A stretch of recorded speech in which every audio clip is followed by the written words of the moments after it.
Conor McGregor, who's notorious, pun intended, for leaving voice notes on X, left this voice note pretending like the Schmo was interviewing him. Schmozy, what's the crack, lad? What's the crack, Schmozy? Christopher de Santiago with Sports Illustrated's MMA Knockout. Here today with the Schmo, Dave Schmulenson. We're here at Paul versus Tyson for the week in Dallas. Schmo, how's it going today? You know, the Schmo can't complain. We're here in Dallas, Texas. Iron Mike Tyson facing Jake Paul. Netflix, huge.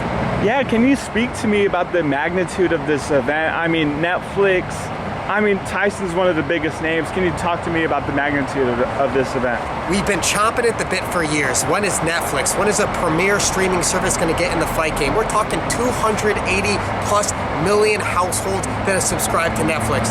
This is going to be the poster child to see if Netflix will be here for the long haul, if they want to dabble in combat sports. And what bigger event than a Mike Tyson versus Jake Paul? You got Mike Tyson, legacy speaks for itself. Him and Muhammad Ali, arguably the largest names in boxing history, against Jake Paul, who's this generation's, the Schmo won't say Muhammad Ali, but this generation's big-time influencer. He's the one that all these young kids affiliate boxing with. So you got this ultimate disruptor who's 27 years young against this 58-year-old Iron Mike Tyson who's a living legend. A clash of two different millennials, two different generations. It's going to be a humongous event. Yeah, so what were your earliest memories of Mike Tyson? Did you watch him growing up? Because I feel like our generation might have not been able to catch him in this prime. One of the Schmo's favorite memories was a couple years ago back in Atlanta during Super Bowl Radio Row Week. We got to interview Evander Holyfield. And the first thing I asked Evander Holyfield, what was it like when Mike Tyson chomped a bit of your ear off? What was it like in that Schmoment? And the Schmo will always remember Mike Tyson biting the ear off of Evander Holyfield. That was a huge event, but how we remember Iron Mike Tyson? This guy was just wrecking everybody. The most feared man on earth. Absolutely invincible in the 80s and a good portion of the 90s, and then it abruptly stopped. Iron Mike Tyson's a legend, though. He has a lot of legendary quotes. Do you have a favorite quote by him? Everybody's got a plan until they get punched in the face. Awesome, man. Obviously, this fight, there's a lot more fights to this card, undercard, co-main event, Serrano, Taylor. What's the fight that stands out to you from the undercard, whether it be the co-main event or another fight? I'm gonna take off the glasses for this. Yeah. It's gotta be the rematch of Amanda Serrano and Katie Taylor, because it was such an epic fight when they fought in Madison Square Garden. These two females, they are arguably fighting over GOAT status. We know the accolades, we know the titles, we know that the transition from the 2-minute to the 3-minute rounds the first time that they fought, it's just everything you want in a fight. These two ladies put on a show, and they're the type of women to inspire future generations of female boxers, and that's why I'm looking forward to that fight. Oh, what does this fight, what does this opportunity do for Mike Tyson's legacy at 58 years old?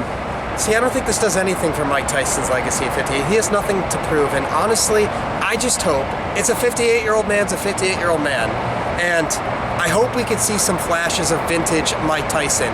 When he's in the pocket, he's crowding your space. He's scary for any human.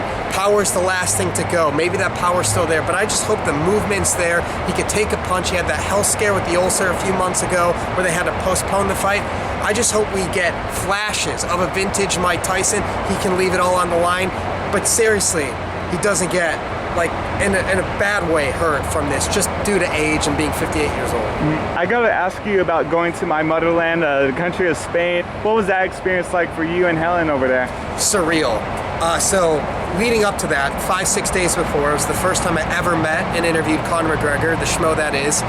Been waiting for that interview for years. I always felt if I ever made it in combat sports, specifically covering MMA, that would mean interviewing the notorious Conor McGregor, the face of MMA. And when I got that interview and just the interaction he had with the character was everything I dreamt of, everything I envisioned. He asked the Schmo on camera and off camera, hey, would you come out to Marbella, Spain? You gotta interview these fighters. They have great personalities. They're all characters. You gotta come out. So of course we say yes. So we flew out to Marbella, Spain.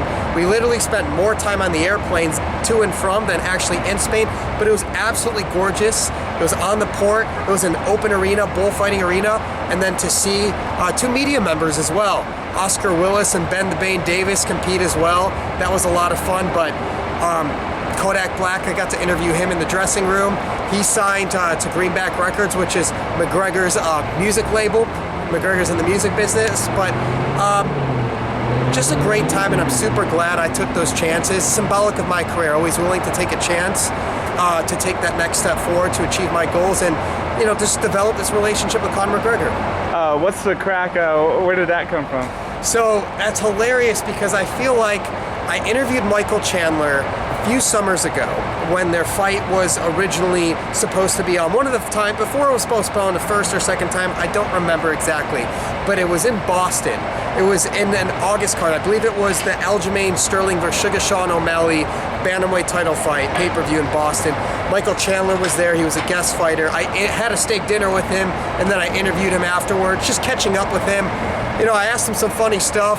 What was it like filming The Ultimate Fighter with Conor? What did he smell like? And he just gave this funny answer with Pine. I believe it was the next night or within 48 hours, Conor McGregor, who's notorious, pun intended, for leaving voice notes on X, left this voice note pretending like the Schmo was interviewing him. Schmozy, what's the crack, lad? What's the crack, Schmozy? And he ended up deleting it. However, so many people, including my beautiful fiance Helen, saved it, and I always knew I'm going to use this at one point in time, so I kept it and I integrated that in the interview I posted. Awesome, man.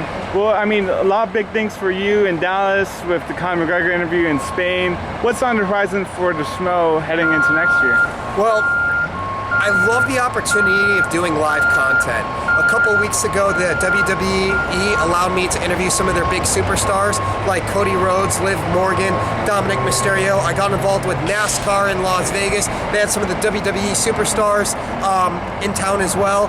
I do ESPN radio in Las Vegas, so it keeps me busy covering all sports.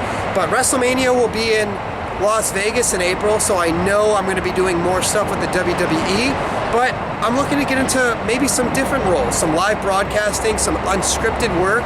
The dream is to one day have my own Schmo TV show, maybe on a platform like an Amazon, like a Netflix, a Hulu. I just want opportunities to showcase what I can do on the fly, which is what I do best, improv. Awesome. Last question for you, Dave. What's the best advice you could give to somebody who's trying to make a name for themselves in this MMA media industry? If you're not first, you got to be different, and that's what I did. And there's no wrong way of doing something. You have to have belief in yourself, and you have to work hard. You can't fake passion, you can't fake motivation, and you have to be willing to put in the work. And if you show up each and every day and you're passionate for something, good things will happen, and you have to stick it out. Obviously, when you think you're at your lowest, good things will eventually come. What's your message to all the Schmo fans worldwide? All the Schmo fans out there worldwide, keep tuning in. This guy, Chris, we've known him for years. He does great work, but stay inspired, stay true to yourself, believe in yourself, good things will come.